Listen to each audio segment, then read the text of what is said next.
നമസ്കാരം. ഹലോ റേഡിയോയിൽ ഇന്ന് നമ്മുടെ അതിഥി ഒരു ബഹുമുഖ പ്രതിഭയാണ്. ഒരു ഗായകനാണോ എന്ന് ചോദിച്ചാൽ ഗായകനാണ്, മ്യൂസീഷ്യനാണോ എന്ന് ചോദിച്ചാൽ ആണ്.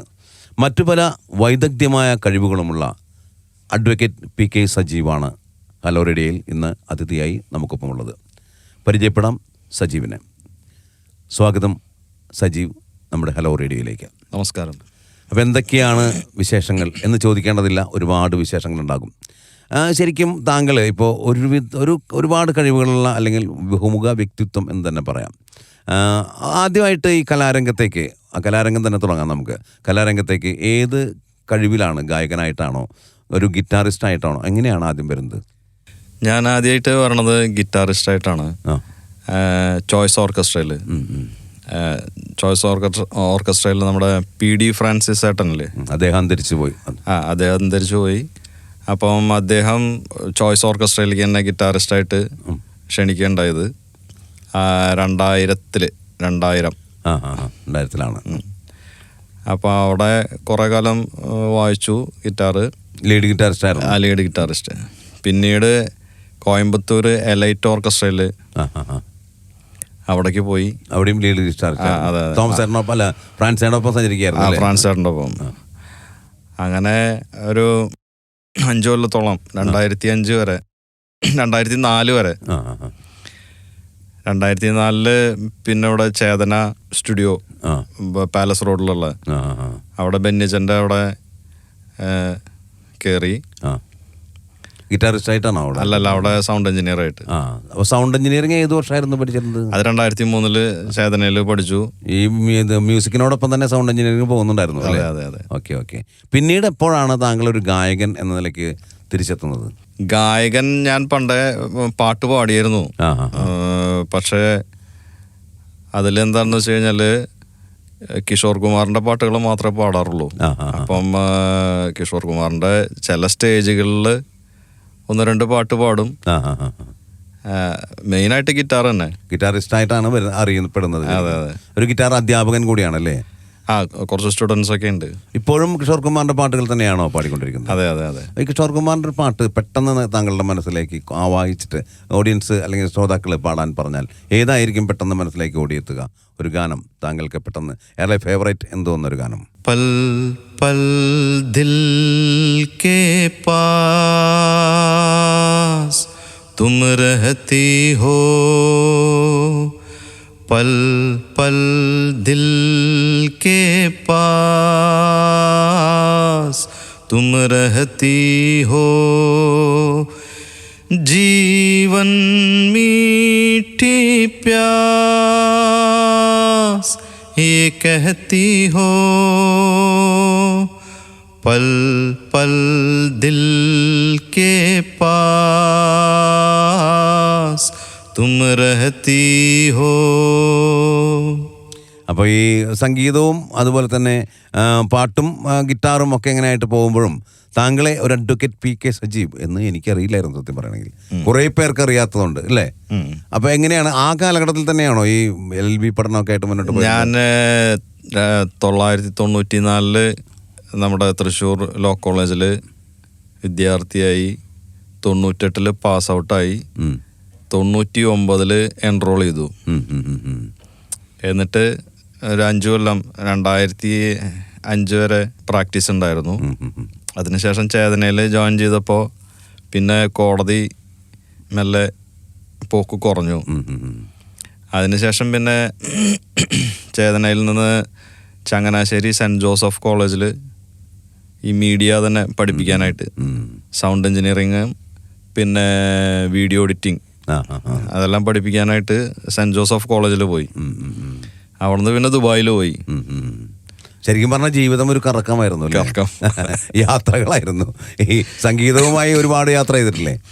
സംഗീതമായിട്ട് യാത്ര ചെയ്തിട്ടുണ്ട്. അത് തമിഴ്നാട്ടില് യാത്രകൾ മൊത്തം തമിഴ്നാട്ടിലാണ്. സേലം, പോണ്ടിച്ചേരി. ഈ വിദേശങ്ങളിൽ എത്ര കാലം ഉണ്ടായിരുന്നു? വിദേശത്ത് 1 വർഷം. ദുബായിലൊരു ചാനലിലായിരുന്നു. അവിടെ മീഡിയ സിറ്റിയിൽ ഒരു എക്സിബിഷൻ എന്ന് പറഞ്ഞിട്ടുള്ള ചാനലിൽ അവിടെ വർക്ക് ചെയ്തു. എന്ത് അപ്പോൾ ശരി ഗിറ്റാറും പാട്ടും ഒക്കെ ഉണ്ടായിരുന്നു? അപ്പോൾ ഇല്ല അതില് സൗണ്ട് എഞ്ചിനീയറിംഗ് മാത്രം. അപ്പോൾ പല സ്ഥലങ്ങളിൽ പല രൂപത്തിലാണ് താങ്കൾ പ്രത്യക്ഷപ്പെടുന്നത്. ഒരു സ്ഥലത്ത് സൗണ്ട് എഞ്ചിനീയർ, ഒരു സ്ഥലത്ത് അഡ്വക്കേറ്റ്, ഒരു സ്ഥലത്ത് ഗിറ്റാറിസ്റ്റ്, മറ്റൊരു സ്ഥലത്ത് വോക്കൽ, അങ്ങനെയൊക്കെയാണ് പ്രത്യക്ഷപ്പെടാറ് അല്ലേ? അപ്പോൾ ചിലപ്പോൾ ചിലർക്ക് അത് സജീവ് ഒരു പാട്ടുകാരനാണെന്ന് പറഞ്ഞാൽ ചിലപ്പോൾ തിരിച്ചറിയാൻ പറ്റുന്നില്ല. അത് അഡ്വക്കേറ്റ് PK സജീവ് അല്ലേ? സജീവൻ എന്ന് പറഞ്ഞ അധ്യാപകനുണ്ട്, മ്യൂസിക് അധ്യാപകൻ. അങ്ങനെ ആളുണ്ടോ? അത് ആരാണ്? അത് തന്നെയാണ് ഈ അഡ്വക്കേറ്റ് എന്ന് പറയുന്ന പല എന്താ പറയുക ദ്വന്ദ്വ മുഖങ്ങളുള്ള ഒരാളാണ് താങ്കൾ അല്ലേ? ശരിക്കും. അപ്പോൾ ഈ കിഷോർ കുമാറിൻ്റെ പാട്ടുകളൊക്കെ പാടുമ്പോൾ എങ്ങനെയാണ് ഓഡിയൻസിൻ്റെ ഇടയിൽ നിന്ന് നമുക്കൊരു അപ്രീസിയേഷൻ കിട്ടുന്നത്? ഏത് തരത്തിലായിരിക്കാം? അതിപ്പോൾ നമ്മൾ പാടിക്കഴിഞ്ഞിട്ട് ചിലവർ വന്നിട്ട് വളരെ നന്നായിട്ടുണ്ടെന്ന് പറയുമ്പോൾ നമുക്കൊരു സാറ്റിസ്ഫാക്ഷൻ കിട്ടാറുണ്ട് പാട്ടുകാരൻ എന്നുള്ള നിലയ്ക്ക്. ഈ ഗിറ്റാറിസ്റ്റായിട്ട് മുന്നോട്ട് പോകുന്നതാണോ പാട്ടുകാരനായിട്ട് മുന്നോട്ട് പോകുന്നത്? ഏതാണ് താങ്കൾ? അല്ലെങ്കിൽ ഒരു അഡ്വക്കേറ്റ് ആയിട്ട് മുന്നോട്ട് പോകുന്നതാണോ? ഗിറ്റാറിസ്റ്റായിട്ട് മുന്നോട്ട് പോയിരുന്നതാണ്. അപ്പം എന്താ ഉണ്ടായെന്ന് വെച്ച് കഴിഞ്ഞാൽ പരിപാടി കഴിഞ്ഞിട്ട് വരുമ്പോൾ പുലർച്ചെ 4 മണിക്കാവും. അങ്ങനെ വരുമ്പോൾ നമുക്ക് പിറ്റേ ദിവസം കോടതിയിൽ പോവുക, അങ്ങനെയുള്ള കാര്യങ്ങളൊക്കെ ഭയങ്കര ബുദ്ധിമുട്ടായി തുടങ്ങി. അപ്പം മെല്ലെ വീട്ടുകാർക്ക് വക്കീൽ പണിക്കാണ് താല്പര്യം, ജീവിതം മുന്നോട്ട് പോകുന്നത്. അപ്പോൾ ഞാനിങ്ങനെ ഗിറ്റാറിസ്റ്റായിട്ട് എനിക്ക് മ്യൂസിക് ഫീൽഡാണ് താല്പര്യമായിരുന്നത്. അപ്പം വീട്ടുകാർ കുറച്ചൊക്കെ എതിർപ്പുണ്ടായിരുന്നു. പിന്നെ കല്യാണം കഴിഞ്ഞപ്പോൾ വൈഫിന് തീരെ ഇഷ്ടമല്ല ഈ പരിപാടി പ്രോഗ്രാമിന് പോണത്. വൈഫ് പാട്ട് പാടുമോ? വൈഫ് പാട്ട് പാടും. അപ്പൊ പിന്നെ പാട്ടിനോട് ഒരു വ്യക്തി ജീവിതം മുന്നോട്ട് പോകണ്ടാകുമ്പോഴാണ് ഗിറ്റാറ് കൊണ്ട് പോകുമ്പോൾ ബുദ്ധിമുട്ടാണ്. അപ്പോൾ കാരണം എന്താണെന്ന് വെച്ച് കഴിഞ്ഞാല് നമ്മള് നൈറ്റാണല്ലോ പ്രോഗ്രാം. അത് കഴിഞ്ഞ് പുലർച്ചെ 3 മണിക്കൊക്കെയാണ് വന്ന് കിടക്കുക.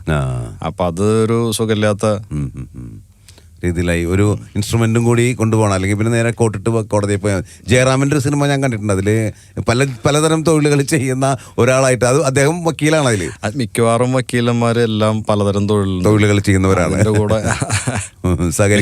മിക്കവാറും വക്കീലന്മാരൊക്കെ അങ്ങനെ തന്നെയാണ്. സൈഡായിട്ട് വേറൊരു ബിസിനസ് ഉണ്ടാവും. അതെ. ഈ കിഷോർ കുമാറിന്റെ പാട്ടുകൾ ഇപ്പൊ പാടി പാട്ടൊരു മെലഡിയാണ് ശരിക്കും.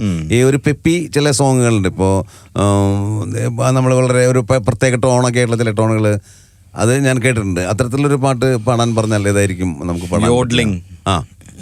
മറ്റേ ജിന്ദഗി എക് സഫർ ഹൈ സുഹാനാ യഹാ കൽ ക്യാ ഹൈ കിസ്നെ ജാനാ ജിന്ദഗി എക് സഫർ ഹൈ സുഹാനാ യഹാ കൽ ക്യാ ഹൈ കിസ്നെ ജാനാ അരെ ഓഡ്ലൈ ഓഡ്ലൈ ഓ ഓഡ്ലൈ ഓഡ്ലൈ ഓ ഓഡ്ലൈ ഓഡ്ലൈ ഓ ഓഡ്ലയോ. കറക്റ്റ്. ഞാനപ്പ അത് നമ്മളെങ്ങനെ പാടിയാലും, അല്ലെങ്കിൽ ഒരു നല്ലൊരു പാട്ടുകാരൻ ഒരു മെലഡി പാടുന്നൊരു ഗായകൻ അത് പാടാൻ പറഞ്ഞാൽ പറ്റില്ല. അതിന് പ്രത്യേക ഒരു പരിശീലനം വേണമല്ലോ, അല്ല? ശരിയല്ല. ഞാൻ കിഷോർ കുമാറിൽ മാത്രം കണ്ടിട്ടുള്ള അല്ലെങ്കിൽ കേട്ടിട്ടുള്ള ഒരു വലിയ സംഭവമാണത്. അപ്പോൾ റാഫി സാഹിബ് എന്ന് പറഞ്ഞാൽ അദ്ദേഹത്തിൻ്റെതായിട്ടുള്ള രീതി ഉണ്ട്, എങ്കിലും കിഷോർ കുമാർ എന്ന് നമ്മൾ മനസ്സിൽ കാണുമ്പോൾ അദ്ദേഹത്തിൻ്റെ ഈ ഒരു രീതി, അതിനനുസരിച്ച് ചില താരങ്ങളും വേദി സിനിമയിൽ അദ്ദേഹം അഭിനയിക്കുകയും ചെയ്യാറുണ്ട് അല്ലേ? ശരിക്കും നല്ല വിനോദ് ഖന്നയോ അങ്ങനെയുള്ള കുറെ പേര്. കിഷോർ കുമാർ ആദ്യം നടനായിട്ടാണ് വന്നത്. പണ്ട് കാലത്ത് റാഫി സാഹിബും കിഷോർ ദായും ഒക്കെ നടന്മാരാണ്. പണ്ട് അഭിനയിച്ച് പാടുമായിരുന്നു. പാട്ടുപാടി അഭിനയിക്കുന്ന ആള് തന്നെയാണ് പാടുന്നത്. പിന്നീട് ഇവര് സൗണ്ട് സിസ്റ്റത്തിന്റെ ഫെസിലിറ്റീസ് വർദ്ധിച്ചപ്പോ പ്ലേ ബാക്ക് സിംഗറായിട്ട് മാറുകയാണ് ചെയ്തത്.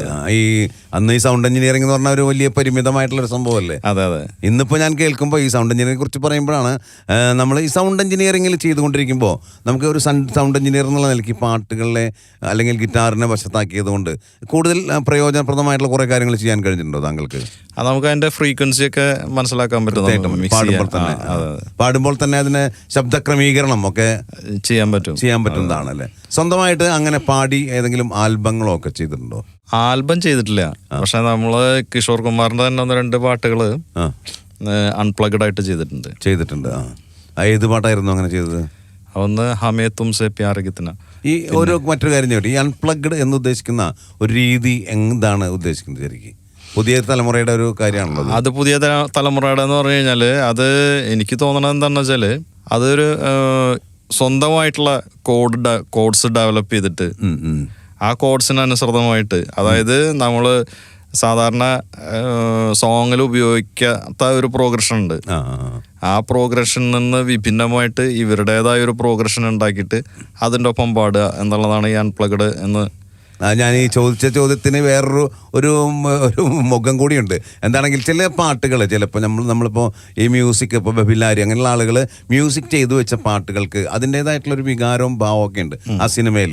അത് നമ്മൾ മറ്റൊരു തരത്തിലേക്ക് ചെയ്യുമ്പോൾ ആ പാട്ടിനെ വികലമാക്കുന്നതായിട്ട് പലരും പറയുന്നുണ്ട്, വിമർശനം. ചിലതൊക്കെ അങ്ങനെയാണ്. കാരണം എന്താണെന്ന് വെച്ച് കഴിഞ്ഞാൽ ഇപ്പൊ ന്യൂജൻ എന്ന് പറഞ്ഞു കഴിഞ്ഞാൽ ഈ കോഡ് പ്രോഗ്രഷൻ ഒരു നിയമം ഉണ്ടല്ലോ, അത് കംപ്ലീറ്റ് ബ്രേക്ക് ചെയ്തിട്ടാണ് ഇവര് ചെയ്യുന്നത്. അതെ അതെ, അതുമായി യാതൊരു ബന്ധവും ഉണ്ടാവില്ല. അതെ, പിന്നെ നമ്മൾ കേൾക്കുമ്പോൾ വളരെ അരോചകത്വം തോന്നാതെ. അതെ, പണ്ട് സിനിമയ്ക്ക് ചെയ്തു വെച്ചിരുന്നതെന്ന് വെച്ചാൽ ആ സീനിന് കറക്റ്റ് ആപ്റ്റ് ആയിരിക്കും. അതെ അതെ അതെ അതെ.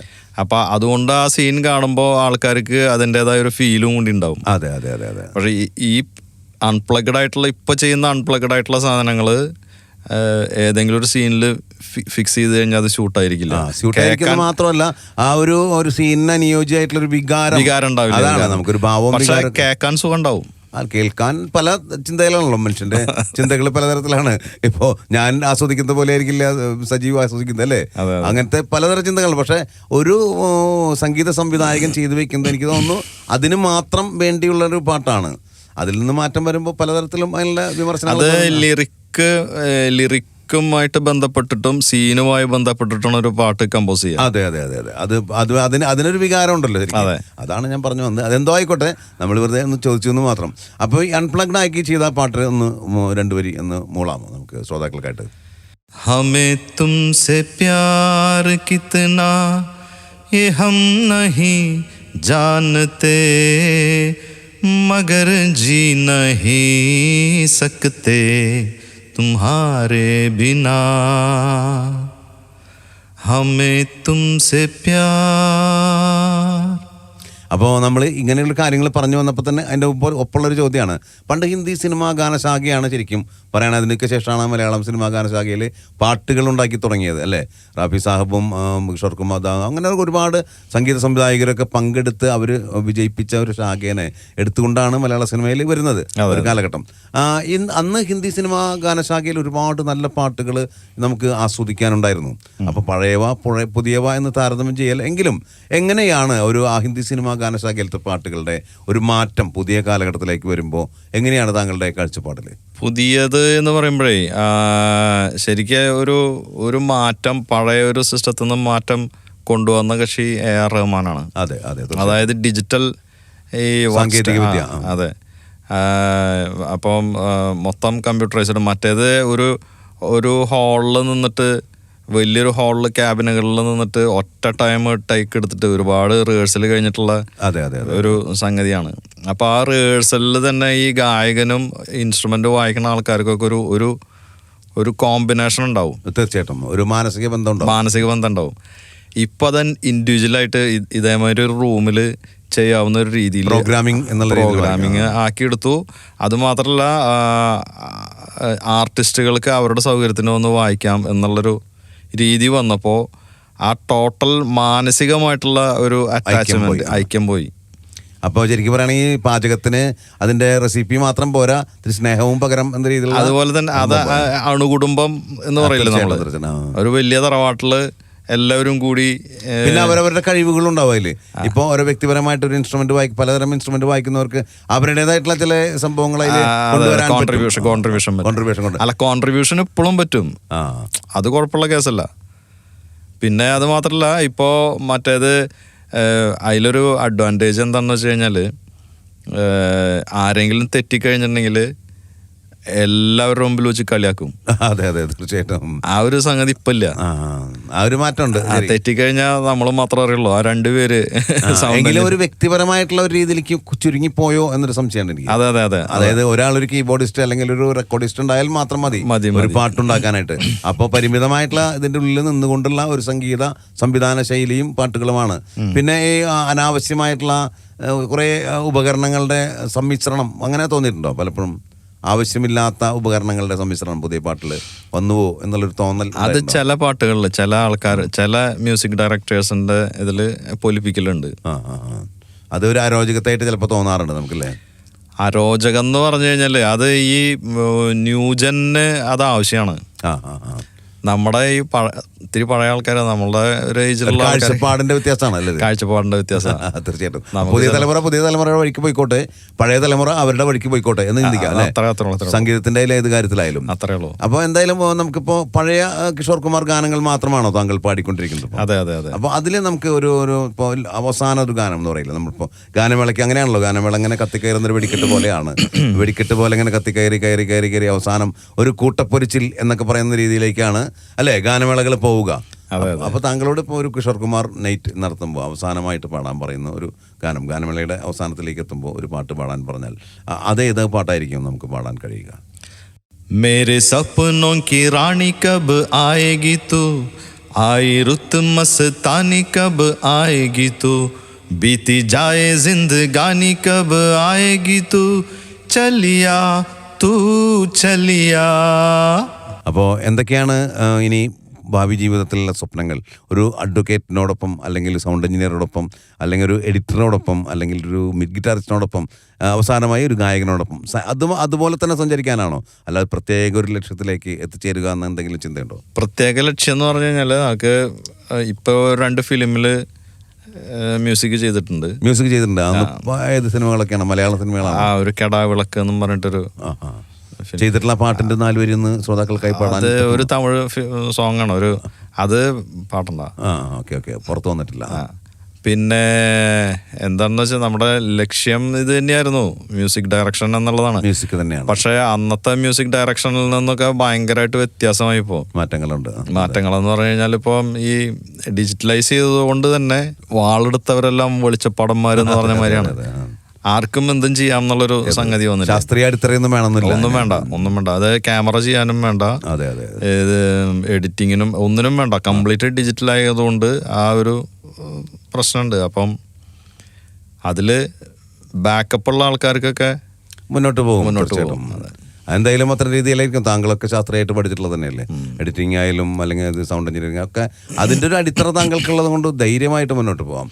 അപ്പോൾ അത്തരം കാര്യങ്ങൾ മുന്നോട്ട് പോകാൻ വേദനിപ്പിക്കുന്ന എന്തെങ്കിലും തരത്തിലുള്ള അനുഭവങ്ങൾ ഉണ്ടായിട്ടുണ്ടോ? അനുഭവങ്ങൾ ഉണ്ടായിട്ടുണ്ട്. അപ്പൊ അത് നമുക്ക് ചർച്ച ചെയ്യണ്ട. നമുക്ക് നെഗറ്റീവ് പോകണ്ട, പോസിറ്റീവായി തന്നെ പോകാം. എന്തായാലും അത്തരം രീതിയിലുള്ള കാര്യങ്ങളൊക്കെ മുന്നോട്ട് പോകട്ടെ. ഒരു ഉത്തരം തനിക്ക് പുരോഗതി ഉണ്ടാകട്ടെ. സജീവ് അഡ്വക്കേറ്റായിട്ടും ഗിറ്റാറിസ്റ്റായിട്ടും സൗണ്ട് എഞ്ചിനീയറായിട്ടും പാട്ടുകാരനൊക്കെ ആയിട്ട് മുന്നോട്ട് തന്നെ പോകട്ടെ എന്ന് ആശംസിക്കുകയാണ് വ്യക്തിപരമായിട്ടുള്ള എൻ്റെ പേരിലും ഹലോ റേഡിയോൻ്റെ പേരിലും. അപ്പോൾ ഇവിടെ തിരക്കിനിടയിൽ എത്തിച്ചേർന്ന താങ്കൾക്ക് ഒരുപാട് നന്ദി രേഖപ്പെടുത്തുകയാണ്. Thank you.